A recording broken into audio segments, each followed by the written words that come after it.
Welcome back, wonderful people. It is time for another episode of the Chris Macpherson Show, and we have a lot to get through across your sporting landscape, all your black and white, no grey opinions here, and we are looking to talk all things sport, and we're going to kick it all off talking around the grounds, and we're going to be joined by the one, the only, the man on the ones and twos, J.R. Carter, our producer extraordinaire. J.R., you're digging in deep here, mate. You're going to help us cover around the grounds. Look, we'll see how we go. There's a few things I'm not overly familiar with, but what's the worst that could happen?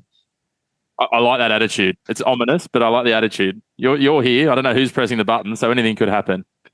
Well, let's start. Let's start with a bit of boxing, JR. That should take you out of your comfort zone. Tim Tszyu fighting this weekend up against Sebastian Fundora, the defending champion for the WBC Super Welterweight title. You remember this one last time they came toe to toe was the one where Tim Tszyu lost what appeared to be about 60% of his blood supply. Yeah, look, there's been a lot of trash talk. I've noticed there has been a lot of trash talk about people's fathers and things like that. But just one thing about toe to toe with these guys, is it head to chest with these guys? Because what's the height difference here? How is this a thing? Yeah, there's a bit of a reach difference. Tszyu's going to have to get in and under, that's for sure. But it's going to be an interesting battle. Tszyu's the favourite for this, but as you said, and I saw the headline too. It's something about someone's dad, and I was like, oh no, someone's done a drive-by on Costa again. You can't be doing it. It's actually Tim Tszyu saying, your daddy says too effing much, and then said that the Fundora clan gives off cult vibes. I love it when people not only badmouth someone's dad, but call their family a cult. What more do you need? Look, it's just it is that cult of personality, I think, around boxing, where they're just talking things up during their weigh-ins, that sort of thing. It's that sports entertainment sort of piece. Yeah, it certainly is. As you touched on before, though, Fundora, known as the Towering Inferno, at 6'6", towers over Tszyu in this category. But look, there's no love lost. This is a rivalry that Tszyu wants to settle the score, and he's going to go in as favourite. It's going to be an interesting one, though. As we said, both these guys are going to come out swinging. Fundora's called Tszyu a liar about saying that he was blinded by blood in the last fight. Some people in Tszyu's camp have suggested that maybe they should have thrown the towel earlier and got this called off, so it was a no contest because of the blood. But one thing's for sure, these two are going to go into this ring punching on. But JR, this isn't the only title to be decided on this card. The other title involves a name that you might be familiar with. Manny Pacquiao taking on Mario Barrios for the WBC welterweight title. Manny Pacquiao is still fighting. That's the part that confuses me. Surely he's got age on both of us. Manny Pacquiao turns 47 at the end of this year. So he's got a chunk of age on both of us. Pacquiao, since he last was boxing essentially as a career, has been a senator in the Philippines. He's also been a businessman, but now he's coming back to boxing. One last grab for some money and maybe a world title. Wouldn't that be a story at 46, JR? So it's not just like an undercard fight. There's actually a title on here. So that's the part that sounds to me as well. This is the co-main event. It is actually the last fight on the card. This will be after the Tszyu and Fundora fight. Right. Okay. So this is this is the headliner. Okay. This is the headliner. It's going to be interesting to see. As I said, at 46 years of age, he's still backing himself a chance. The bookies think he's about a $3 shot. So never say never. It'll be certainly an interesting one to have a look at. Absolutely. While we're talking the biffs, let's talk UFC 318. And this one's been an interesting one as well. Again, lots of name calling because that's what boxers and fighters do, right? We have a UFC star coming out and really taking a personal feud on. But the weird thing is it's not about who he's fighting this time. It's about who he wants to fight next. So this is Paulo Costa, who's one of the lead fights in this card. He'll be the co-main event here as well. And he's come out and said that he wants to fight Kazmat Chimaev in the next fight that he has, win or lose in this one, because he needs to fight him. I want to fight that mother effer. There's a lot of swearing going on at these weigh-ins and press conferences. What's going on? It certainly is. While I'm prone to dropping a bomb myself here and there, these guys probably just need to chill out during these pre-events. Save it for the octagon at this point. He's up against Kopylov, and they've got a very similar record as well. So this fight could go either direction. Yeah, that one's going to be an interesting one as to how it shapes. The one I'm looking for, though, is Max Holloway up against Dustin Poirier. This is a big one. These two don't like each other either. Holloway is currently the lightweight champion. He is fighting there, holding the belt. It's going to be an interesting one to see these two go head-to-head on Sunday. So lots of reasons to watch it. But I love that Paulo Costa is already looking at his next fight and basically has said, I don't care win or lose. I'm not really focused on this. I just want to fight this. That's the most important thing to me. And this biff goes back, probably not a great choice of words, but this rivalry goes back to 2022 leading into another fight. So this is a grudge match 3 years in the coming that we'll end up getting hopefully later this year. Excellent. So, like, yeah, future UFC, like that's what we want to hear about.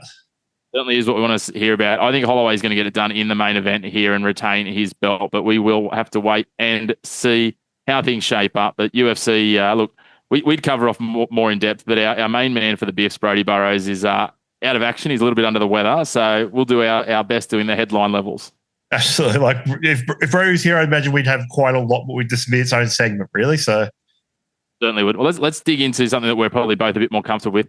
The rugby union world is raiding rugby league's ranks. It used to just be the Europeans and the Japanese, but now it's the Saudis with R360 as well. They've come hunting for Kalen Ponga. I dropped an episode earlier this week on the Daily Dose for the Chris Macpherson Show talking about this and what's going on with KP and the Knights. But now they're coming after Melbourne's Ryan Pappenheisen as well.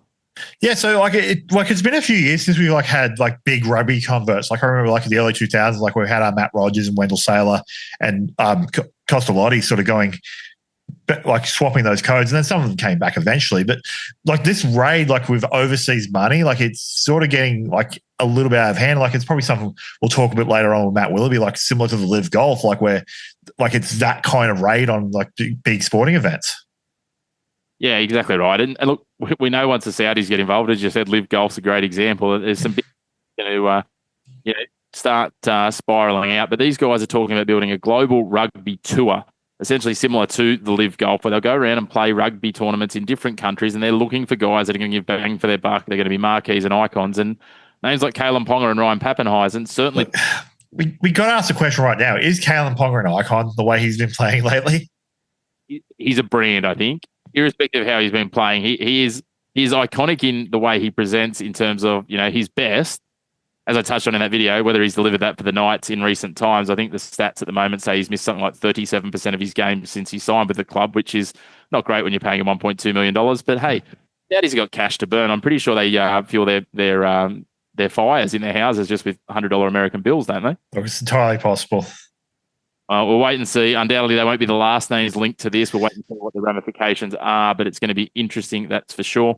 Well, we're speaking big money, JR. Nestor Irankunda, we know about the big money that he left Adelaide for. He went to Bayern Munich. He hasn't been getting a lot of game time there, and unsurprisingly, these are a European giant. So now he's heading to the UK on a $7+ million deal to go to Watford in the English leagues. This is all about getting more game time, which makes sense when we're leading up to another World Cup next year. That's right. A sort of South African heritage sort of sensation down at Adelaide. With Watford, are they Premier League or are they in the lower leagues at this point? I believe Watford they stayed in the Championship after last year, if my memory serves me correct. So they will be in the Championship, so the second tier. Okay, so still a higher quality competition than the A-League. So he's going to be learning something while he's playing in those sort of environments. Yeah, he certainly will. This is a team that they'll get to play some decent level football. They'll play against a lot of former EPL sides in that league, and they were right at the top of it. They only just missed qualification to the Premier League. They weren't that far away, so they'll be a side that'll be looking to hunt the Premier League. So maybe it's a situation because he's going to sign a multi-year deal that he might be in the Premier League in a year or two. Yeah, absolutely. If they get promoted, then that's best case scenario for him, really. Certainly is. We wish him all the best. We want to see him in form. We know the absolute dazzling touch and skill that he has. The African wonderkind who made Adelaide home and starred for the Reds in the A-League. Let's go right into your wheelhouse now, JR. You talked on this. You did a little pop in at the end of the F1 last week. News broke, as it loves to do, just after we recorded last week about Christian Horner getting the boot from Red Bull. And this feels like there's some dominoes about to fall. Look, big things are happening at Red Bull right now. We sort of had the shock announcement that Horner is gone. There's been more sort of developed with that over the course of the week as well, where Christian hadn't left the company immediately. He did get to do a farewell at the factory, and there was a very massive emotional farewell from him, where he broke down a couple of times. The other big key is the employees do seem to genuinely love him. He's they see him as a fallen hero at this point. So does that mean there's going to be an exodus at Red Bull, from just the actual rank and file sort of crew? Yeah, it's going to be an interesting thing to see what plays out, right, in terms of who leaves, stays, what are the opportunities that present for different people. As you said, but the one thing we know, Christian's gone. Max is heavily rumoured to go. Obviously, there's the big talk and the slip of the tongue from his brother-in-law the other day. Sort of, he was being interviewed for a podcast, for an F1 podcast, Nelson Piquet Jr., and they were talking about Mercedes, and he said, "Oh, who knows next year with Max there?" And then very quickly backtracked and said, "Oh, no, they're still talking about it." Let's be honest, if anyone would know, it is Nelson Piquet Jr., son of three-time world champion Nelson Piquet, Max Verstappen's brother-in-law, because Max Verstappen is obviously married to his sister. Yeah, look, it's looking more and more like there's definitely something going on with Max and Mercedes. Him and Toto's jets were seen in the same airport and the same airspace at the same time. So, look, they're obviously talking. The question I sort of raised last week on the episode was, is Christian gone because that's the condition for Max to remain at Red Bull? Or is Christian gone because Max has already gone to Mercedes and the announcement's sort of imminent during the summer break? Well, it's an interesting question, isn't it? As you said, they're going to have a problem potentially around staffing because some will follow. They've got the problem around Max. And then the other problem that's obviously an issue, but, maybe is solved if Max goes, is the Yuki Tsunoda problem. Like, what does that look like? We know with Red Bull this year not having a competitive second driver, they're drifting down this, which is a commercial impact as well. Look, I don't think it changes anything next year. Like, one way or the other, I don't think Yuki's in that seat next year.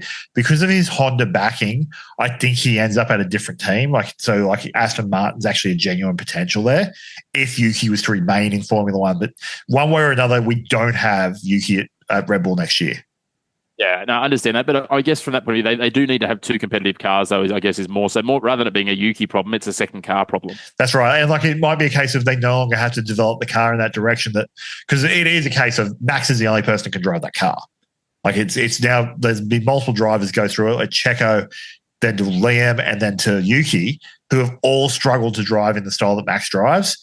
And because they need to keep those cars sort of in parity, because from a manufacturing point of view, they can't really diverge in that sort of way.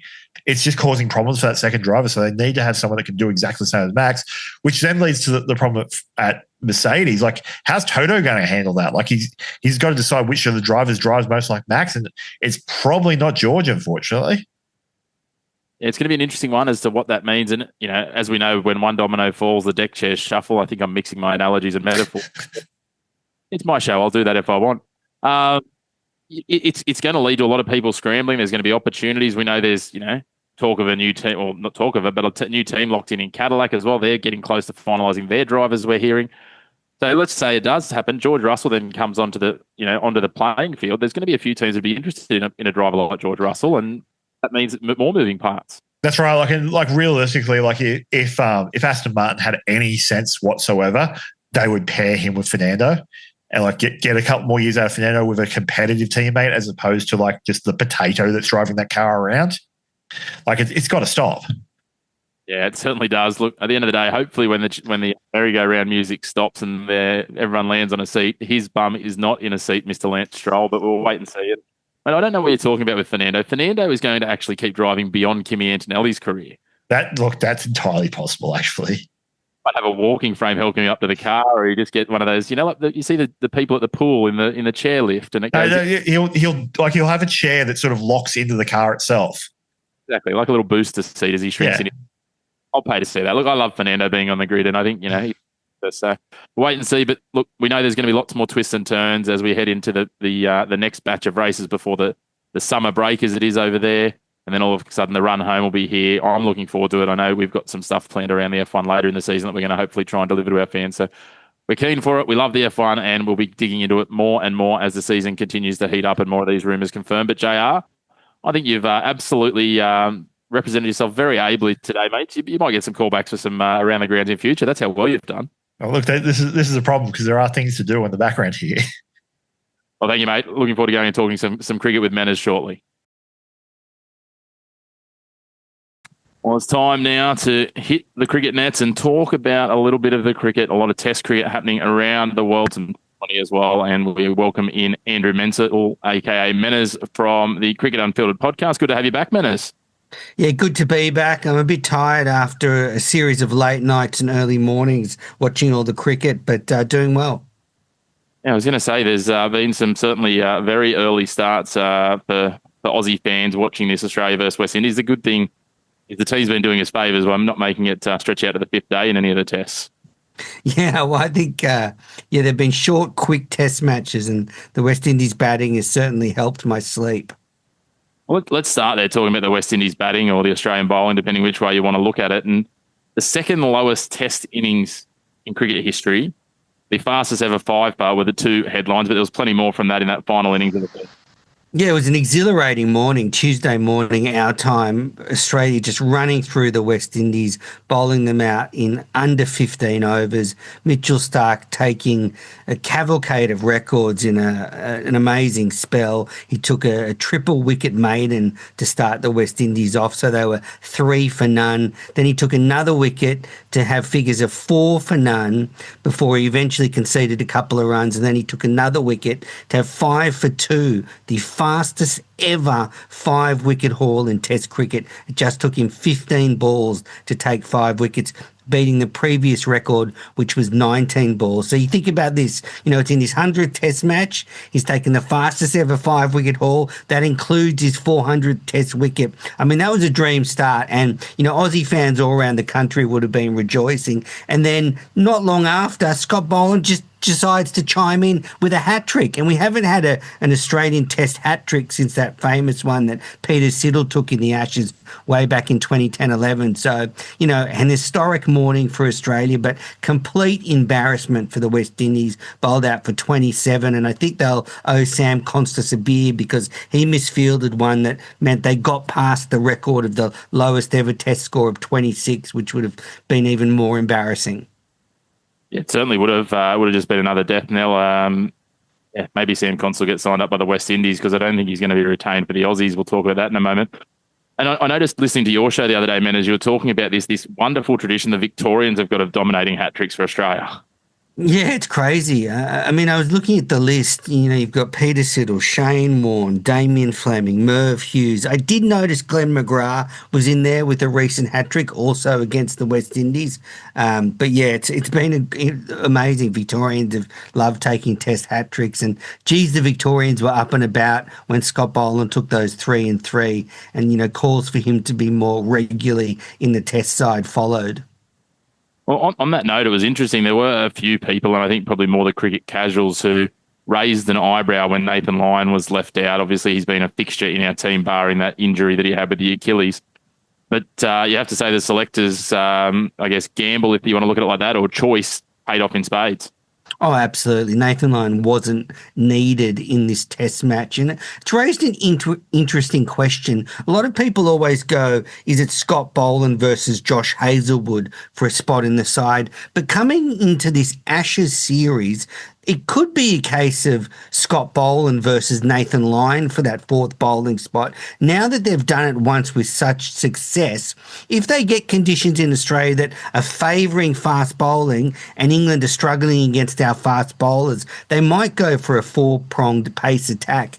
Pat Cummins said after the Test match that he thought it was a once-off, not picking line, and that you'd want him most of the time. But that could change very quickly if in the first couple of Ashes Tests the English get stuck in to Lyon, they could bring in Boland rather than pick Lyon.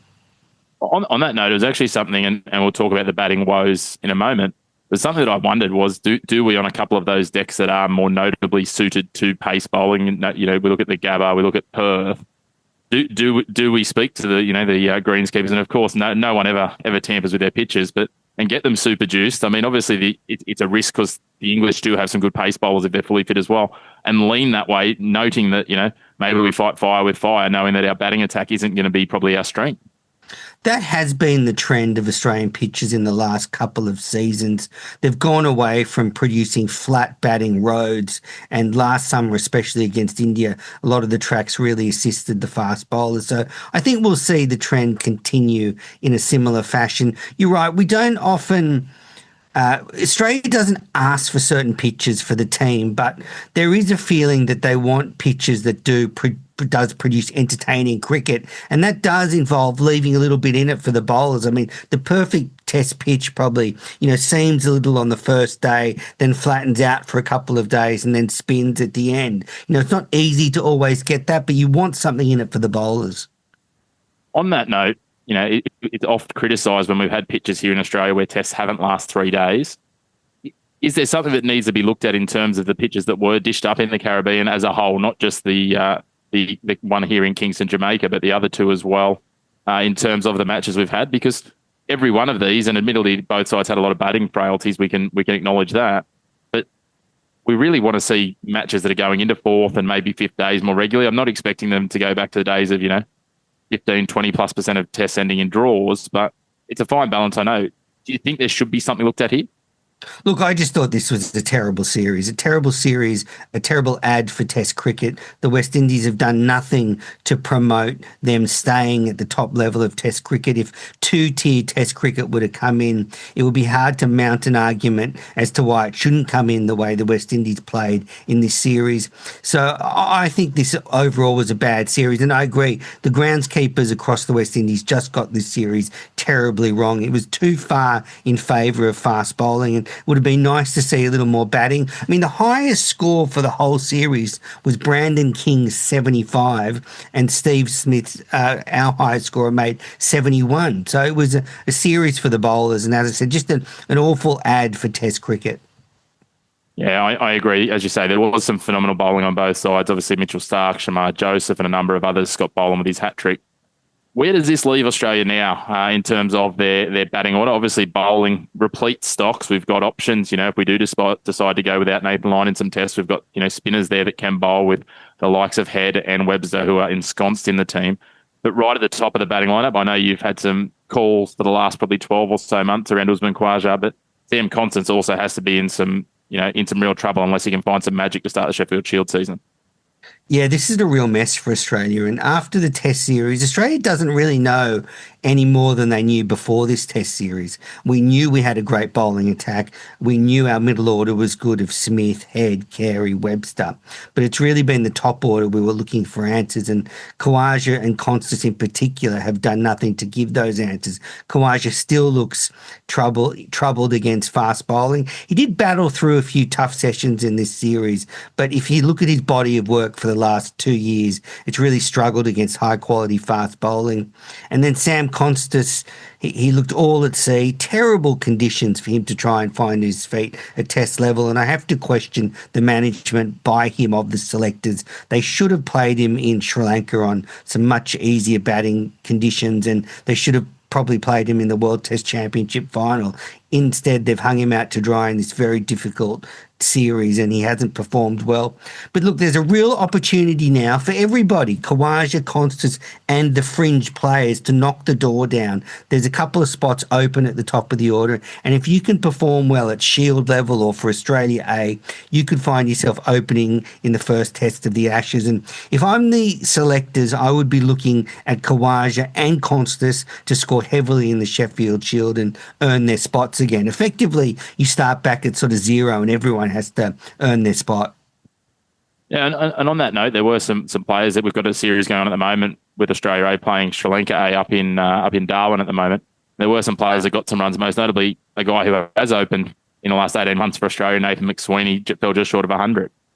Yeah, absolutely. Look, he's not a natural opener. He bats in the middle order for South Australia, but he did open in those tests against the West Indies, and he did show something. And I've seen him play at Shield level, and he is a classy player, so he's certainly an option. And then there's, players we've talked about in the past, Marcus Harris, Cameron Bancroft, Curtis Patterson, Jake Weatherald from Tasmania had a great season.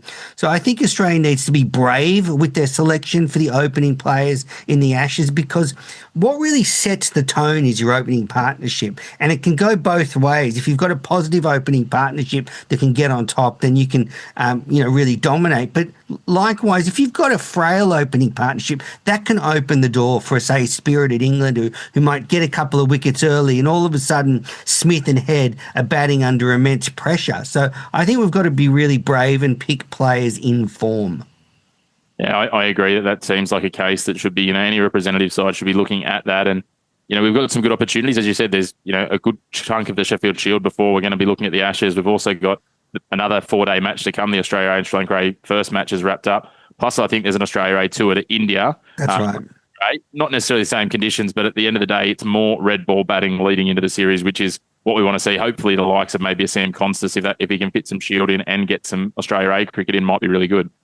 Yes, that's right. And conditions in the Ashes will be vastly different to what we faced in the West Indies. But I think the concerns around Constance should be pretty high after that series because he did struggle. And that last day, he dropped a couple of catches and that misfield I mentioned before. So, he really found it tough and it really got on top of him. So there's a real opportunity. As I said, someone like Marcus Harris or Cameron Bancroft. I mean, we've got a great example with Usman Khawaja. He was picked again at 35 and then he had a couple of really good years at test level. So Australia should be brave and pick someone in form and not be afraid to go back to someone maybe they've discarded.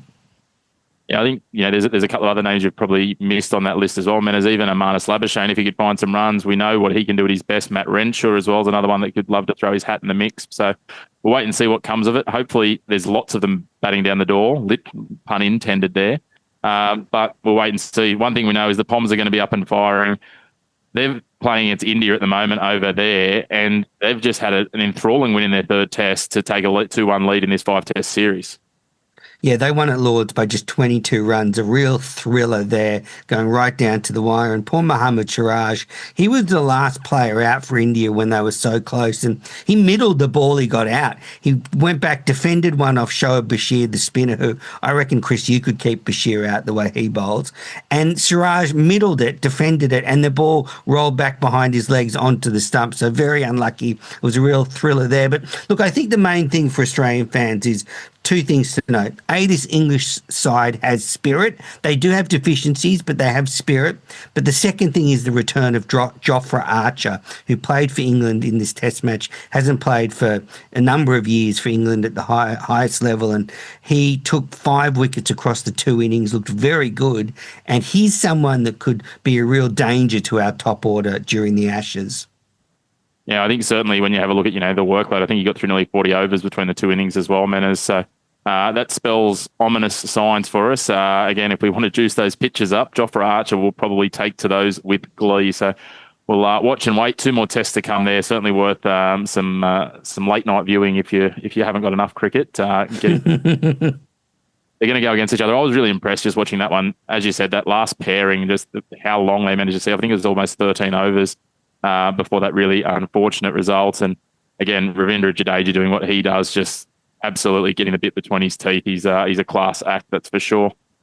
Before we wrap things up, Menners, there's still T20 cricket going on. There's always T20 cricket going on. And I know you're, and I know you won't take this as an insult. You're an absolute cricket nuffy. You're right in the weeds of all of the cricket. One man or one person or one cricket fan, whether you or anyone else, keep up to date with all of these leagues. I think it's Global Super League that's on at the moment, which is kind of like a unofficial Champions League going on. Yeah, that's right. Look, I dip in and out of the T20 leagues. I've always got them on in the background. You know that, Chris. I've always got cricket playing. And, we had the Major League Cricket finish earlier this week. So my Washington Freedom lost in the final to MI New York. So I was feeling a little bit sad for a couple of reasons. A, my team lost, and also that tournament was over. But then you're right, switched over. The Global Super League is on, being played out of Guyana. And I think the story there is Guyana has this huge oil richness or oil wealth that's come to them in the last few years. So, they've invested in this little homegrown T20 tournament there. They've got the Hobart Hurricanes, a team from Bangladesh, a team from New Zealand. I can't remember the other teams, but it's a good little tournament to watch. It's not the highest standard, but it's good fun. Yeah, it is. I mean, at the end of the day, too much cricket's never enough. It's just, as you say, a challenge to keep up. I think the Delhi Capitals are over there as well. They're one of the sides. So Dubai Capitals, that's who it is. Sorry, that's who it is. Yep, correct. Again, but again, great to see. There's always T20 when you turn on your TV, which is, a good problem to have. We've had the Australia A, Sri Lanka A as well. So lots of cricket coming. Well, but also as well for the Hobart Hurricanes players that, aren't playing anywhere else. This is a great opportunity for them to get some games in the off season. I saw Jake Doran, who would just be sitting in Tasmania freezing his butt off right now, but instead he's, out in the middle getting some match practice. So, it's good for the Hurricanes. Let's be honest, it'd be nice to just be in Guyana instead of... Exactly. I mean, I remember going when they had the T20 World Cup pre-qualifiers and watching the West Indies play. It was about 12 degrees in October, so it'd be fresh down there at the moment. But, Menners, the one thing that we do have on the horizon is the continuation of the Australian tour of the West Indies with 5 T20s coming as well. So that'll be a different looking squad, but plenty more Aussie cricket to come. Yeah, and it's an important series. Australia have got a T20 World Cup next year, so we're in preparation for that. There's been a few retirements from the white ball formats in the last year, so some spots up for grabs and some players looking to cement a spot in that World Cup squad. I'm particularly looking forward to Mitch Owen, who we saw make a century in the BBL final, and he's gone on to play in leagues around the world. He was actually player of the series in Major League Cricket, so he goes to the West Indies in fine form for his first international tour, and I'd love to see what he can do. Yeah, I'm looking forward to seeing that, and that'll obviously flow straight into a home series in Northern Australia against South Africa in the white ball formats as well. So the summer's basically starting. It's just going to roll on from here, which is, I'm sure, music to the ears of a man like yourself. Yeah, that's right. I actually interviewed Curtis Patterson on Cricket Unfiltered last week, and I said to him, cricket season started and it's early July. I mean, it's not stopping now, probably ever. I mean, cricket never stops, which is, you can say I'm really happy. So, yeah. Certainly. And on that note, Menners, if people want to get some more in-depth cricket coverage, of course, check out Cricket Unfiltered. It's my right at the top of my cricket listening to keep up to date all the time. Big thank you to you for coming on, mate. I always enjoy chatting cricket with you. Yeah, thanks for having me. Well, it's now time to move from the cricket on to the golf, and we head into the final major of the year. And we thought we'd bring back a man who you all know as our rugby league guru, but he's also a sneaky golf aficionado as well. Matt Willoughby, good to have you back on the show. Thanks, Chris. Thanks for the golf cameo. Glad to be here. Oh, mate, it's one of those things, golf. It's always happening in the background, but it sort of only pops onto the periphery normally with the four men's majors each year. But it's actually a sport where the women get one extra. They get 5 majors, and we've just had one of those with an Aussie taking that out with the Evian Championship, Grace Kim. Yeah, I'm not sure how she did that. I would have loved to have been onto the odds at the time because she would have had to have hit 100 to 1, 2 or 3 times. She double bogeyed at 12 in the last round, and then I think the commentators from the highlights seemed to forget about her for a while because she sneakily hit a couple of birdies and then got to the 18th, and wow, I mean, crazy. Eagle there and then on to the playoff. Yeah, well, even the 18th, though, like that's the one where she found the pond, wasn't it? And then she had to take a drop and then somehow eagled it after that. No, well, that was the 18th. That was the first playoff hole. Yeah, the first playoff hole. So on the 18th, she hit a miracle shot close to the hole and eagled it just to get into the playoff. I mean, Grace, I think Thitical, who she was in the final group with and then in the playoff with, she needs to take a month's holiday because I'm not sure you could get a worse bad beat than that. But, credit to her, 2 Australians in a row. How good's that going into the final men's?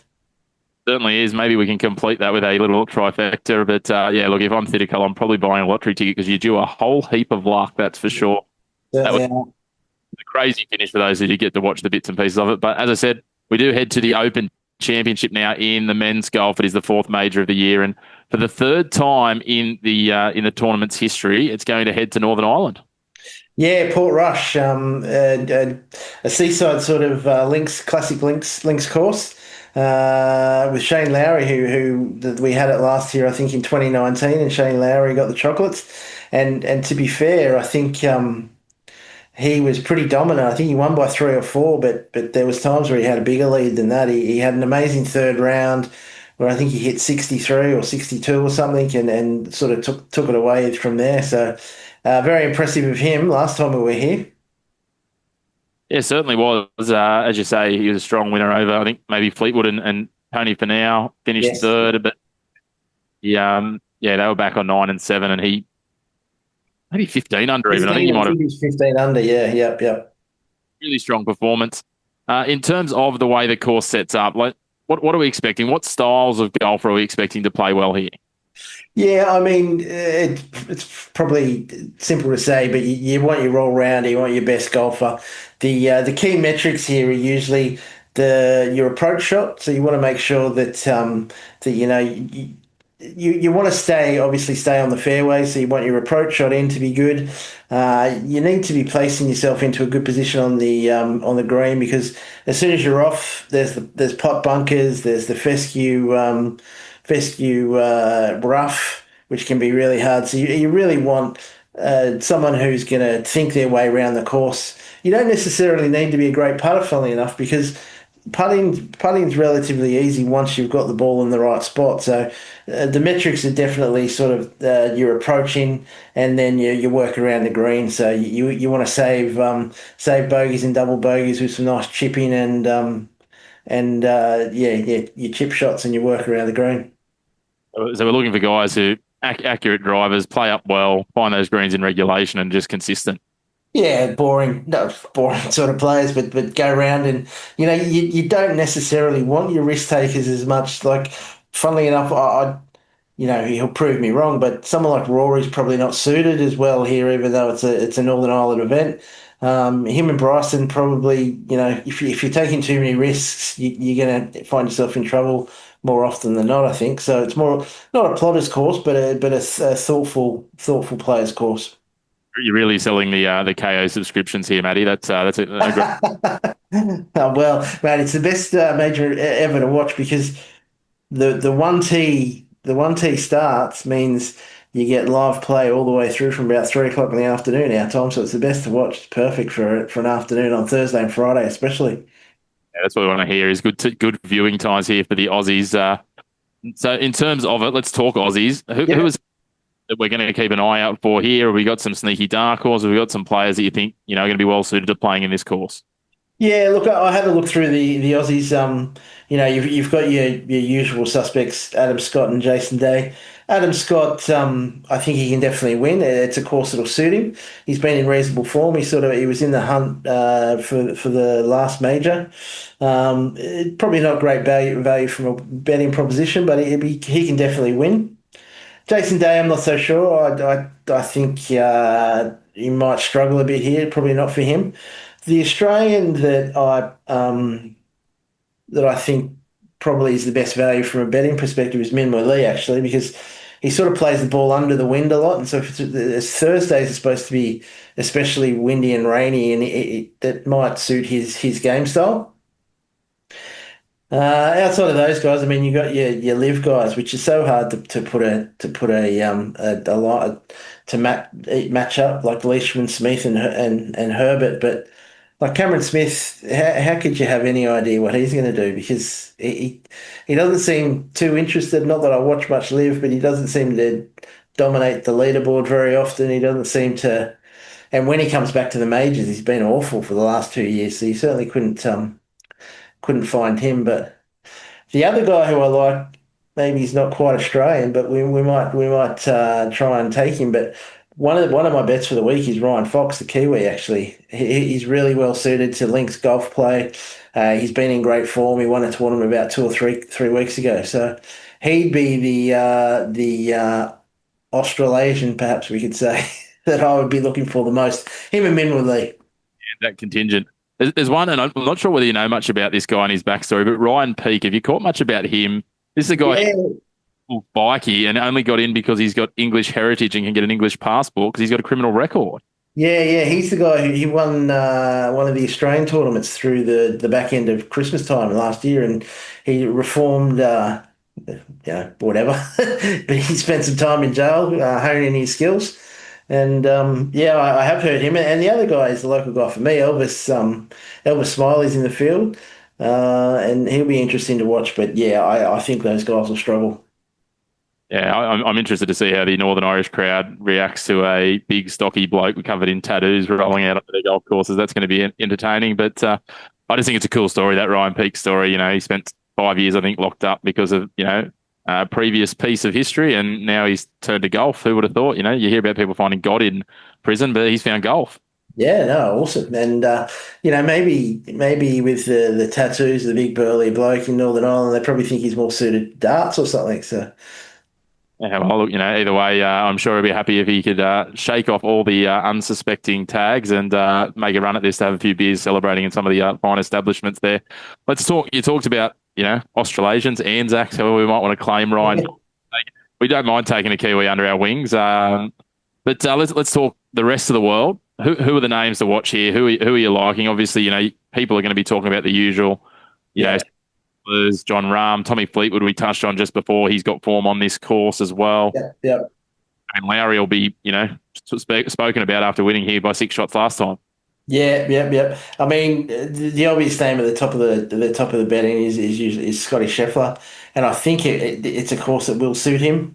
I think it's a course that that's the style he likes to play. Get the ball round, move it from left to right, find nice positions on the green. He's not a great putter, and it's probably not going to be too much of an issue this week. So boring, but he's certainly going to be very hard to beat, I would expect. Away from him, I thought John Rahm warmed up in a live event and finished second last week, and he seems fairly passionate when he comes back to play these majors, almost like he misses having 4 rounds. So I think he'll be quite hard to beat. I think he'll definitely be the best of the live guys. Rory, I'm sort of on the fence about, and I thought similar with Xander. I thought Xander Schauffele probably is a bit short in the market, and it's probably, I wouldn't have thought there's much value there. But Lowry and then Fleetwood are two guys who obviously played well here before, so they're always there and thereabouts. Any interest around Tony Finau? We know he can be a bit of a roller coaster. Well, I did have a list here of long shots that we were going to get to, and Tony Finau is a funny guy because he's obviously had a pretty awful year and a half. But have you heard that he's had some issues around money and money problems and owing some people who were benefactors back in the day, and they believe that that's been affecting him, or which I guess it would. But he's got course form. His links golf's good. It's not unheard of for a bloke to come out of nowhere and win these British Opens, because especially an older guy like in his mid to late 30s and 40s, they sort of just pop up. So he is one that I did have on my list to play at a big price. I thought someone like Justin Thomas was probably going to be someone who'd be worth a look at as well. And even as far as a couple of other guys, Harris English and Sepp Straka as well. So there's a couple of names for you there. Yeah, right. Maybe something to have a look around the top fives and stuff. I mean, you look at Tony, for example, his record, as you'd know, I think he's maybe up around 6 or 7 times in his career now. He's finished top 10 at a major. So, he suits that greens in regulation style play. So anyway, we've got a few names there for people if they want to have a little dabble and a little bit of interest to make, what is going to be some strategic and less enthralling attack-based golf exciting for them, mate. Well, I mean, the weather will be around, so it'll be exciting. Like, I looked at the forecast, it looks like there's rain every day, and there's a fair bit of wind, especially on Thursday. So I think these seaside links courses, if the weather's fine, it's a little sort of easy and boring, but hopefully we get the weather ramped up to 99 and can make them dance a little bit out there. Yeah, that could be exciting. As you said, just after 3:30 on tee times for us on Friday. We'll be looking forward to getting this underway. And Cameron Smith in one of the first groups. I think he's the third group off, so good reason to tune in early for the Aussies. Yeah, definitely, and it's a great afternoon, Thursday and Friday on the couch, maybe with a beer, and enjoy it. Don't mind mistake, Thursday and Friday. So we'll be looking forward to seeing where it all sits as we head into the weekend. And as always, Matty Willoughby, thank you for coming and pinch hitting some golf, mate. You've done it with aplomb as always. Excellent, no problems, Chris. Thanks for having me. We've hit some different areas today. It's been great to have a chat with our co-host / guest, JR Carter, the man on the ones and the twos, helping us out around the grounds. Chatted to Matt Willoughby about the golf with some great tips for the Open. And we also talked with Manners, Andrew Menczel from the Cricket Unfiltered podcast to talk all your cricket all around the globe. And there's certainly plenty of it happening, and it is ramping right up. Of course, if you want to stay up to date with us during the week, make sure you are not only subscribed to us on our YouTube, you can catch us on X, on Facebook, on Instagram, and on TikTok. And of course, just follow along there. We look forward to coming back to you in another 7 days with another one of our weekly episodes, dropping every week on a Thursday at 6 p.m. to keep you up to date with your sporting landscape. And of course, the daily doses dropping in between. You can find them here on YouTube. You can also find our weekly episodes on Spotify. We'll talk to you again in 7 days.